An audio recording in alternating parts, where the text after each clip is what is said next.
Bonjour à tous, c'est Brax, bienvenue sur LCN pour la deuxième partie de l'Oktoberfest 13e édition avec l'équipe TRC Sexy Boys. Nous sommes donc derniers à la sortie de la première ronde. On s'est fait caper, plusieurs équipes se sont fait caper, mais nous on s'est fait bien caper et on est tout en bas. On va être apparié contre une autre équipe qui s'est fait caper, qui est la Carcasoft and Will. Donc voici les armées qu'ils jouent. Kingdom of Aquitaine, un Warrior of the Dark God et deux elfes, un Sylvan et un Dread Elf. Les tableaux sont un peu meilleurs là, sur eux par contre, notamment avec les deux elfes. Moi je suis plutôt pas trop mal, même si ça peut tirer en face avec l'elfe Sylvain. J'ai quand même de quoi répondre. Il y a juste le Breton qui m'embête un peu, même si c'est un MSU. Donc c'est plus les gros bus qui peuvent vraiment défoncer mes packs. Mais d'un autre côté, un MSU, c'est plus compliqué à attraper. Donc, au niveau du pairing, on se retrouve comme ceci. Donc, Camaris va affronter le Kingdom of Aquitaine. On va avoir un duel de Warrior of Dark God, donc Benji contre Willowping. Gorgork, qui joue les Sylvan Elves, va affronter Titi avec ses lézards. Et moi, je vais affronter donc un Dread Elf avec un pseudo très sympathique, la Schiste et Rude, que j'appellerai la Schiste par la suite. Et donc, voilà, un genre très sympathique qui va jouer les Dread Elves.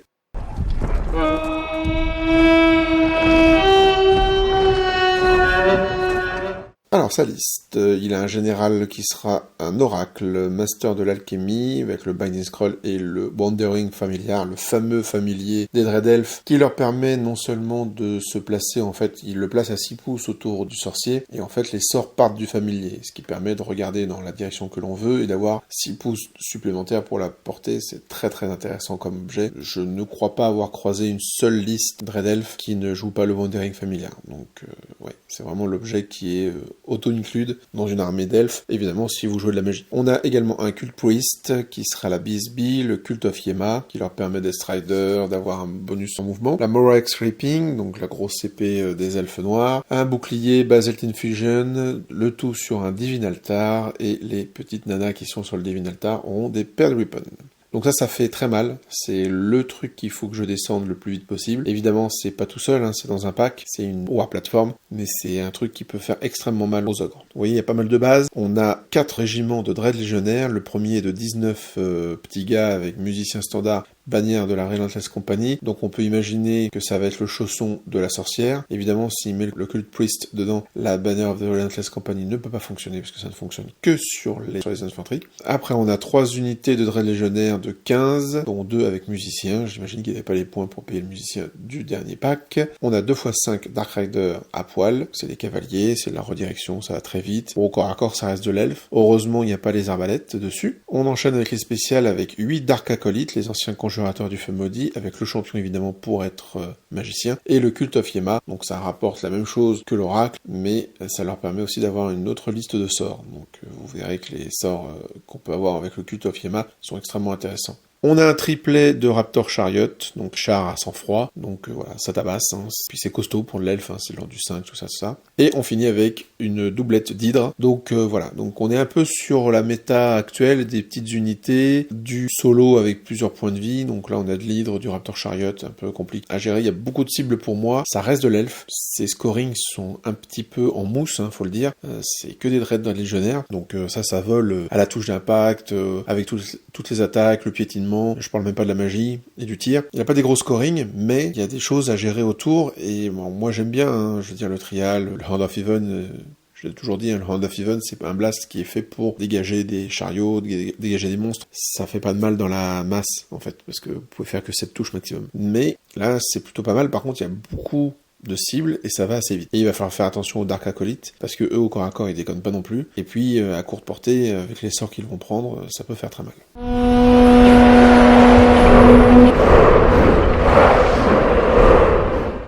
Les caractéristiques de notre affrontement, nous serons sur la carte numéro 5, qui va donc générer le déploiement Marching Column, donc encore un déploiement où on peut pas tout poser. Donc, bon, je reviens pas sur ce que j'ai expliqué par rapport à ma liste. On a encore moins de liberté qu'avec Counter Trust parce qu'il faut choisir un sens et s'y tenir. Le fameux déploiement que personne ou très peu de personnes aiment. Et au niveau de l'objectif, on est également sur centre. Voilà, donc je me fais un deuxième centre pour aujourd'hui. Là, je suis un petit peu mieux parce que, comme je l'ai dit, les scorings de la schiste ne sont pas énormément balèzes. Si elles s'approchent du centre, elles vont se prendre la foudre en termes de magie et surtout en termes de tir. Mais il va falloir que je puisse apporter mes scorings à moi et donc passer le barrage des chars et des hydres. Au niveau de l'estimation, je m'estime sur un 13. Disons que l'elfe en soi, je gère plutôt pas trop mal. Ça n'aime pas la force 4AP2, l'elfe, hein, très clairement. Si je le touche, c'est du 3+, et plus de sauvegarde, mais bon, je peux pas non plus promettre un 15 parce que le centre fait que je vais devoir jouer paquet, donc lui il va pouvoir jouer paquet, ce qui lui permet d'envoyer des charges multiples de chars, d'hydres et compagnie. Les conjurateurs vont pas être loin, enfin les Dark Acolytes vont pas être loin, donc il va falloir faire gaffe à ça.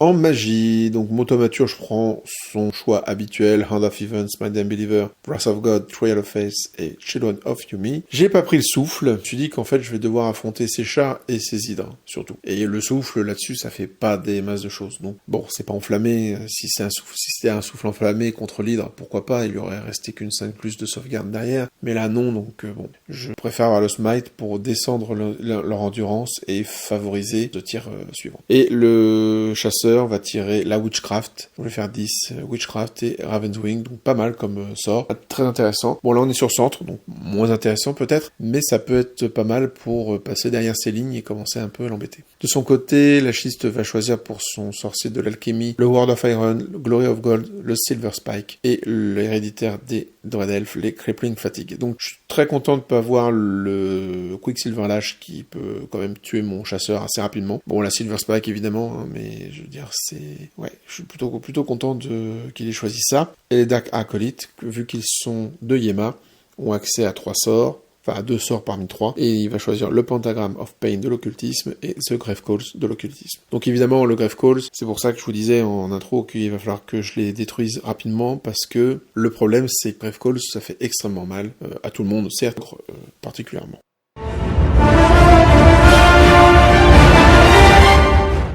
Donc voilà la map, on voit qu'il y a 2 lacs d'un côté, c'est assez spécial comme carte. Donc moi je vais me déployer en bas, c'est lui qui va avoir les lacs, et par contre il va avoir l'occasion de poser en premier et donc de, a priori, commencer.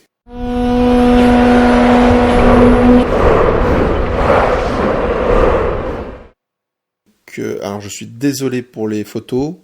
Vous allez dire, tiens, ça rappelle quelque chose des vidéos d'il y a quelques temps. En fait, la salle où on était assez sombre, donc c'était pas mal pour les photos, parce que le peu de lumière qu'il y avait, c'était suffisant. Et nous, là, on était vraiment proche de la porte, là, qui est en haut à gauche par rapport à nous, par rapport à la carte. Et le problème, c'est que il y avait il y avait une très forte lumière qui en sortait. On pouvait pas fermer la porte. Du coup, ça fait des variations de lumière extrêmement fortes sur la table. Et donc, mon portable, malgré tout, a essayé de faire des belles photos. J'ai essayé de faire des belles photos, mais c'était un petit peu compliqué. Donc, au niveau du déploiement, de gauche à droite, pour la schiste. Il met ses 8 Dark Acolytes tout en haut à gauche, suivi d'un char à sang-froid, une petite unité de Dread légionnaire derrière. On a une hydre qui se place dans la forêt à côté de 5 cavaliers noirs et 15 autres Dread légionnaires qui sont derrière. Une unité de 15 avec le Divin Altar, une doublette de chars, la deuxième hydre. Derrière l'hydre, l'unité avec la sorcière, donc 15 autres Dread légionnaires, et on finit avec 5 cavaliers dans le lac tout à droite. Je suis assez content de son déploiement, dans le sens où, en fait, il met ses conjurateurs, enfin, ses Dark Acolytes, vraiment très loin, sur un flanc, en fait. Donc, en fait, moi, si je me déploie de l'autre côté, il va mettre beaucoup de temps avant d'atteindre mes lignes, parce que ce n'a pas de vanguard, hein, comme en V8, ça n'a plus la vanguard, depuis que c'est passé au 9e âge. Alors, certes, c'est un mouvement très rapide, mais je vais peut-être passer un tour ou deux sans Grave Call, c'est quand même assez sympa. Donc, moi, de mon côté, je me déploie comme ceci. Donc, pareil, de gauche à droite, on a les Scraplings qui sont tout au fond, qui sont prêts à jaillir pour aller chercher un petit centre. Les bombardiers qui sont tout devant, qui vont être là pour tirer et pour un peu ralentir les Dark Acolytes. Je sais qu'ils vont mourir, mais c'est pas très grave. Le canon, qui est un petit peu plus loin, qui est hors de portée de l'alchimie, parce que son sorcier est vraiment très loin, du coup. Les archers Scraplings dans la ruine, pour pouvoir faire un maximum de tirs, et puis si jamais il veut me charger, il faudra qu'il fasse des tests dans la ruine. Les mercenaires avec les personnages un petit peu central, protégés par cet infrant qu'il va devoir contourner, et puis quand même quoi aller chercher le centre sans trop tarder. Un petit peu en retrait sur la colline, les bruisers, qui vont être là pour regarder cette hydre qui est à ma droite tout en pouvant aller assez rapidement toper le centre. Le chasseur avec son petit chat également sur la colline, prêt à aller chercher l'hydre. Et les 3 autres bombardiers qui sont mis là, notamment pour intercepter les Dark Riders. Alors, j'ai pas peur des Dark Riders de flanc, je veux dire, s'il envoie 5 Dark Riders sur le flanc de mon chasseur, ou même sur le flanc des Bruisers, ils vont se faire défoncer. Mais je préfère quand même les empêcher de trop s'approcher, et puis ça fera toujours du tir sur notre ami l'hydre, donc pourquoi pas. Après tout, c'est pas bien grave. Et je vous ai dit des bêtises, la sorcière n'est pas dans le pack qui est tout à droite, elle est dans le pack qui est en forêt, qui est derrière les cavaliers et l'hydre.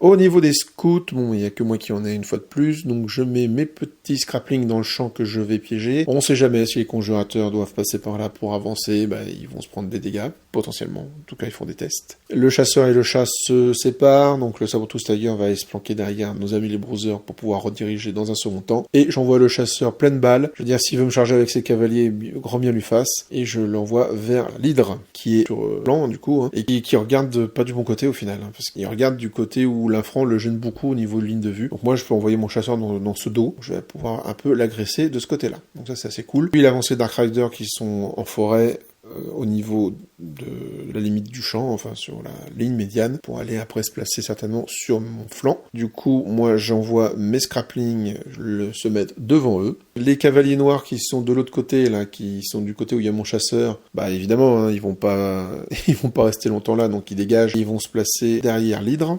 Et tout pour les Vanguards.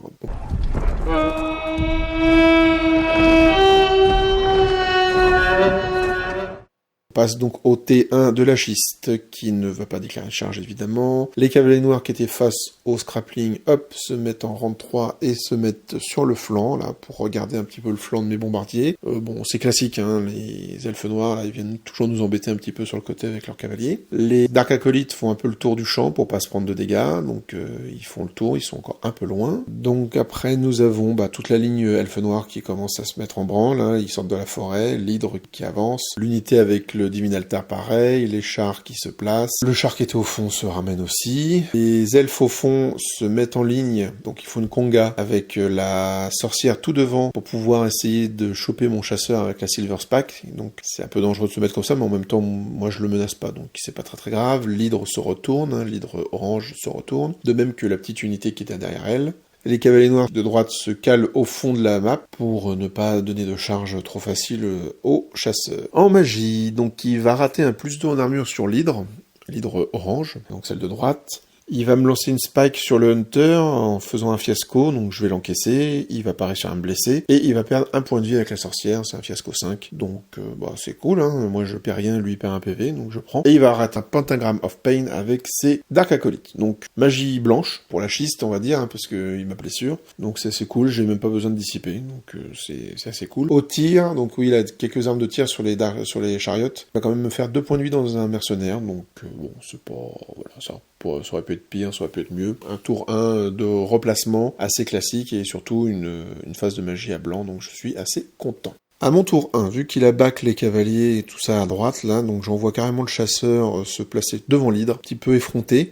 L'idée c'est que je vais avoir une ligne de vue avec mon canon sur l'hydre et qu'il y a moyen de lui faire mal, voire de la tuer. Voilà, je prends le pari. Je le place un petit peu trop proche, dans ce sens où, alors certes, je serais à courte portée pour mon javelot, mais ça aurait été pas mal de me dire que si jamais elle me charge, que je puisse avoir un tir de contre-charge. Voilà. Je pense que ça aurait été plus intéressant, je l'avance un petit peu trop. Les bruisers, eux, ils traversent la colline et vont se placer de façon quand même à jeter un peu l'hydre au cas où, et puis à commencer à aller vers le centre. Les mercenaires se reforment, le chat va derrière les mercenaires, les scraplings avec les boucliers s'avancent. Nos amis bombardiers vont faire face, ainsi que les petits scraplings aux conjurateurs et aux Dark Riders sur la gauche. Là, ici, le but, ça va être de faire du tir, et du tir, et du tir. Les bombardiers de droite, ils sont trop loin pour avoir quoi que ce soit, donc je leur fais faire le maximum de mouvement pour remonter sur la colline et pouvoir tirer le tour d'après. En magie, je vais réussir à passer le trial. Enfin, il va me le laisser passer, vous savez, j'ai tendance à lancer le trial à 2D au début de ma phase de magie. Alors, faut faire 6, donc c'est un petit peu tendu, 6 à 2D, ça passe ou pas, mais quand ça passe, le plus souvent, en face, on ne me le dissipe pas. Et du trial plus Hand of Even, et je tue le char central. qui donc fait faire des tests un petit peu à tout le monde. Bon, tout le monde réussit, avec des coups de BSB quand même, mais déjà il y a un char out, donc ça c'est assez cool. Et je tente les Ravenswing sur mon chasseur. L'idée c'est que si je les passe, je peux faire une attaque de passage sur l'hydre, mais surtout que je peux me placer derrière. Donc je pourrais me placer de façon à voir l'hydre pour pouvoir lui tirer dessus avec le D3 PV à ma phase de tir, tout en ayant une charge potentielle sur l'unité où il y a la sorcière. C'est quand même assez sympa, et donc la schiste le dissipe, en fait il savait que j'avais ce sort, ce qui m'a permis de passer le trial et le Hand of Even, et donc de dégager un char. En soi ça va. Donc phase de tir, je vais tuer un conjurateur avec les tirs de bombardier et les tirs de scrappling, on va dire que c'est les scrappling qui ont fait le PV pour l'histoire, même si je pense plus que c'est les bombardiers. Je vais réussir à faire 3 points de vie dans l'hydre avec le chasseur, balance son javelot et je fais mes 3 PV. Le canon malheureusement va rater l'hydre. Les mercenaires, eux, vont tirer sur le char de droite et ne lui faire qu'un seul PV, donc ça c'est un peu dommage. Et puis c'est tout pour ce qui est du tir, les archers ne font rien, les bombardiers à droite ne peuvent pas tirer puisqu'ils ont fait une marche forcée, et on va donc passer au tour 2 de la schiste.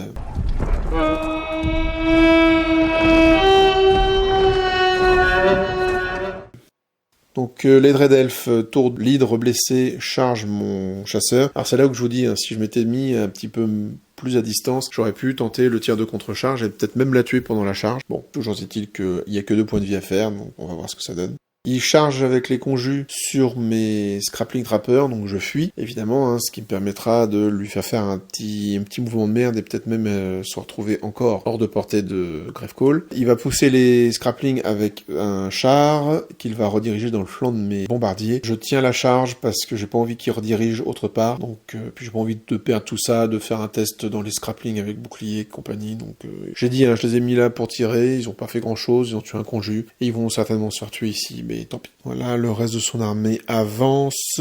Les Dark Riders se remettent derrière l'hydre engagé avec le Hunter, au cas où le Hunter se libérerait, pour un petit peu l'empêcher d'avancer trop vite. Puis il sera en régiment avec les 15 raids légionnaires, avec la sorcière, pour éviter de rester en ligne bêtement comme ça. Et la deuxième hydre a chargé les petits scraplings dans la ruine, l'hydre de gauche, et elle a raté sa charge, et en plus elle s'est pris un PV au tir de contre-charge, donc très bien pour moi. En magie, il va me passer un +2 en armure sur l'hydre qui est au cac. Je vais devoir tabasser fort pour faire ses 2 points de vie. Et il va rater l'héréditaire sur mon chasseur. Au tir, il va me tuer un merco, il va me faire 1 point de vie dans un mercenaire, donc ça va le tuer. Au cac, les bombardiers, et bien évidemment, décèdent sous les coups des elfes, et il réussit son iré dans les petits scraplings. Et contre mon chasseur, donc je vais perdre 1 point de vie sous les morsures de l'hydre, et il va cracher son souffle, évidemment, qui est force 4 AP1 enflammé, donc au final, touche auto, blesse à 5, et il me reste qu'une 5+ de sauvegarde derrière, et j'ai plus ma régène, et il va me faire 3 PV. Au souffle. Donc là, il a bien roulé. Il m'a fait pas mal de touches, je crois 10. Et puis, il a réussi à faire 4 ou 5 blessures et j'ai pas réussi à faire toutes les sauvegardes qu'il fallait. Donc voilà. Donc le chasseur se fait dégommer. Et elle se reforme de façon à regarder mes bruiseurs. À monter 2, j'envoie plein de charges. Je vais charger en fait avec les bruiseurs dans l'hydre. C'est une hydre qui a plus que 2 PV et donc il décide de fuir avec son hydre. Sauf que le couloir de fuite fait qu'il traverse et les Dark Riders et les Dread légionnaires qui s'étaient ramenés derrière, donc l'hydre sort, elle ne peut pas se poser, elle sort de table, il fait des tests pour tout le monde, bon il les réussit, fort heureusement pour lui, et j'ai une redirection potentielle des bruiseurs, mais il faut que je fasse 12 rapides, dans le pack avec l'altar, le divin altar. L'idée c'est que si je le charge là-bas, en plaçant bien, il aura un char qui pourra venir, mais l'hydre qui avait tenté la charge sur les scraplings ne pourra pas me voir. Et puis je vais perdre des mecs, certainement, avec le Morax Ripping. Je me dis, si j'avance que de 6, donc en redirigeant ma charge, si j'avance que de 6, c'est pas très grave en fait. J'avance quand même vers le pion central, j'avance vers le champ de bataille. Je redirige et je tape ma charge, donc en fait j'arrive à rediriger la charge et je tape mon 12. Donc voilà, donc je tape le 12 et j'arrive dans le pack avec le Divin Altar. Je suis aussi surpris que mon adversaire de cette réussite. Du coup, j'étais déjà content d'avoir fait fuir l'hydre, donc, mais voilà, je suis dedans. Bon, le plan va devoir un petit peu changer parce que c'était pas prévu que j'y arrive, mais c'est le cas. Les 2 kiniteurs débarquent, donc ça c'est plutôt cool. Je les envoie titiller le pack avec la sorcière. Il y en a un qui se met sur le flanc, l'autre à l'arrière, donc il va avoir du mal à s'échapper. Que je viens un peu l'emmerder de ce côté-là. J'ai rallié mes scraplings trappers qui se mettent qui regardent le flanc du char qui est contre leur cousin avec bouclier. L'idée c'est de pouvoir charger ce char, parce que normalement je vais être tenace, hein, j'aurai un test à 9 reroll, si je le rate pas tout ira bien, et donc je pourrais envoyer les scraplings dans le flanc pour pouvoir placer le char, en fait le canon pourra venir charger et se débarrasser de ce chariot qui va commencer à grinder mes petits scraplings. Les scraplings de la ruine sortent de la ruine justement pour venir topper le scénar, parce que là en fait il a qu'une seule unité qui va pouvoir choper le scénar, c'est celle qui est au contact avec mes bruisers. Si je perds le combat et que je fuis, je vais le pion. Si jamais on tient, on s'annulerait. Donc là, en fait, en apportant mes scraplings, alors ils peuvent fuir s'ils se font traverser, c'est le risque. Mais du coup, je suis quasiment sûr d'avoir le premier pion pour le centre de ce tour 2. Donc ça, c'est assez cool. Le chat se met en position pour pouvoir aller rediriger le cas échéant. Faut pas qu'il soit trop en arrière non plus. Ça, j'ai tendance malheureusement à le faire un peu trop souvent. Il y a les bombardiers qui sont sur la colline, qui s'avancent un tout petit peu pour pouvoir tirer. En magie, je vais réussir à passer mon héréditaire sur les bruisers, donc ça c'est très très bien. Au tir, je vais tuer l'hydre, les mercenaires plus les bombardiers. Le canon l'avait touché, mais j'ai fait as pour blesser. Donc là, l'hydre disparaît, donc ça c'est cool.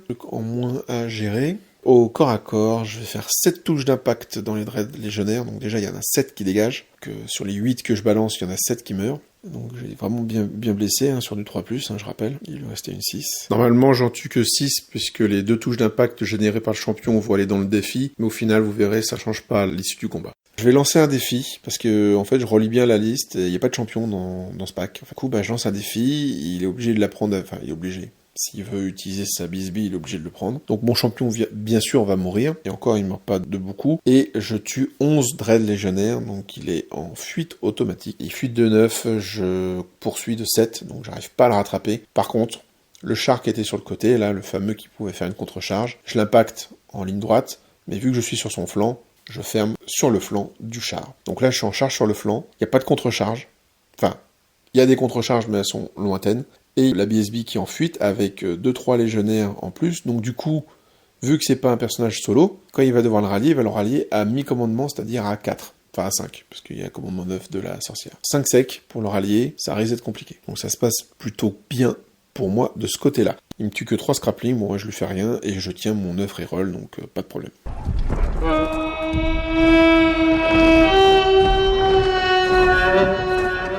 Au 3e tour des Dread Elf, il a une charge avec les Dark Acolytes, et il est un peu gourmand, même si je pense que tout le monde l'aurait fait. Il charge les petits scraplings archers, là, qui ont topé le scénar le tour d'avant. Donc je fuis avec eux, évidemment, et il va me rediriger, en fait. Alors c'était con de fuir, en final, parce que ça lui permet de rediriger dans le dos de mes bruisers. J'aurais dû encaisser la charge, mais ça veut dire me faire tuer derrière, et après essayer de les attraper avec les mercenaires, peut-être. Bon, toujours est-il que je les fuis de sa charge, donc il réussit, enfin il fait son test pour rediriger avec les Dark Acolytes dans le dos des bruisers, mais il rate son test. Il rate son test, donc il va faire charge ratée, parce que en plus les petits archers ils se sont barrés vachement loin. Coup dur pour lui, c'est coup dur sur coup dur depuis le début de la game. A priori ça fait écho à ce qu'il a déjà vécu en première partie de ce samedi. Test pour rallier sa BSB, il n'y arrive pas. Donc en fait elle va fuir, là on se pose 2 secondes, on théorie craft un petit peu, son char ne va pas s'en sortir, je veux dire entre les touches d'impact et toutes les... Moi mes bruisers ils sont 7, j'ai 7 bruisers,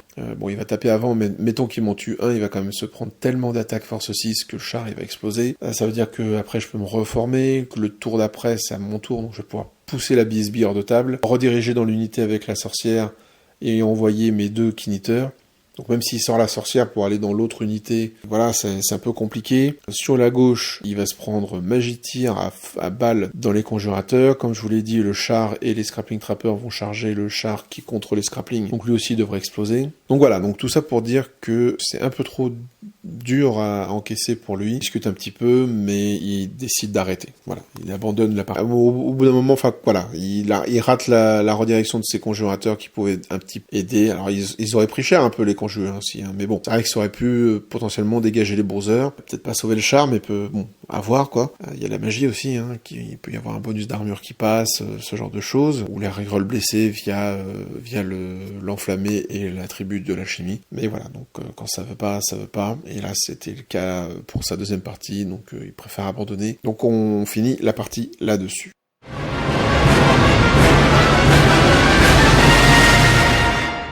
Donc on compte pas les points, hein, c'est un abandon, donc je fais également un 20-0, donc c'est pour ça que je vous fais pas le détail non plus des calculs et des machins qui a le scénar et tout, hein, principe d'un abandon. Au niveau de l'équipe, ça se passe plutôt très bien, puisque on a juste Camaris qui est face à Fer de Lance qui va perdre sa partie. En fait, il va en avance au niveau de la bâche, mais malheureusement, vu que c'était sur le scénario percé, eux qui jouaient, le Broto, hein, s'il réussit pas sa percée, c'est qu'il y a un problème. Donc Fer de Lance va gagner va faire un 11-9, donc 9 pour Camaris. Benji va mettre un 20-0 à Wheelooping en miroir. Et encore va mettre un 16-4 à Gorkor en elfe sylvain. Hein. Quand on joue du feu, les elfes sylvains, ça crame bien. Et puis moi, mon 20-0 d'abandon contre la schiste. Donc on marque quand même un très gros score pour le coup, là on est sur du 65 points quand même, hein, ce qui est quand même pas mal, 65-15, c'est ramené bien évidemment à 50-30 puisqu'on est capé, donc voilà, donc on a été capé premier tour, on est capé deuxième tour, on a 10 de moyenne, donc parfait, comme moi d'ailleurs, qui est 10 de moyenne à ce moment-là. On se remet dans le ventre mou, hein, vraiment au centre de la partie. On va donc affronter en troisième game une équipe qui a fait pareil, sachant que il faut parmi les équipes un petit peu fortes, sur papier du moins, il y en avait quelques-unes qui se sont fait caper au premier tour. Donc en fait, on risque de tomber malgré tout sur une équipe qui déconne pas, qui aurait fait la même chose que nous, c'est-à-dire une grosse défaite et une grosse victoire. Partie très courte, hein, je voulais quand même la faire, vous la montrer. C'est vrai que j'aurais pu juste en parler avant de vous faire un rapport de bataille plus complet pour la troisième partie, mais voilà. Donc c'était pour vous présenter cette petite partie contre le Dread Elf. Merci de me suivre sur LCN, je vous dis à très bientôt pour la troisième partie de l'Orktoberfest 13e édition. Que le hobby soit avec vous.